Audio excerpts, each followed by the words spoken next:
வணக்கம். காலாண்டு தேர்வு லீவு அக்டோபர் 6ஆம் தேதி வரை நீட்டிப்பு. ஆசிரியர்கள் கோரிக்கையை ஏற்றது அரசு. காலாண்டு தேர்வு லீவு அக்டோபர் 6ஆம் தேதி வரை நீட்டிக்கப்பட்டுள்ளது என பள்ளிக்கல்வித்துறை அறிவித்துள்ளது. விடுமுறை நாட்களை நீட்டிக்க கோரி ஆசிரியர்கள் கோரிக்கை விடுத்து இருந்த நிலையில் தற்போது இந்த அறிவிப்பு வெளியாகி உள்ளது. தமிழகத்தில் நடப்பு கல்வியாண்டில் 6ஆம் வகுப்பு முதல் 12ஆம் வகுப்பு வரையிலான மாணவர்களுக்கு காலாண்டு தேர்வு நடைபெற்று வருகிறது. அனைத்து வகுப்பினருக்கும் தேர்வுகள் வரும் 27ஆம் தேதியுடன் நிறைவடைகிறது. செப்டம்பர் 28ஆம் தேதி முதல் அக்டோபர் 2ஆம் தேதி வரை 5 நாட்கள் விடுமுறை விடப்படும். 5 நாட்களிலும் எவ்வித சிறப்பு வகுப்புகள் நடத்தக்கூடாது என பள்ளிக்கல்வித்துறை கூறியிருந்தது.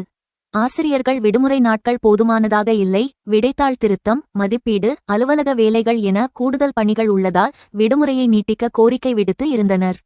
இந்நிலையில் இன்று செப். 25 தமிழகத்தில் காலாண்டு தேர்வு லீவு அக்டோபர் 6ஆம் தேதி வரை நீட்டிக்கப்பட்டுள்ளது என பள்ளிக்கல்வித்துறை அறிவித்துள்ளது.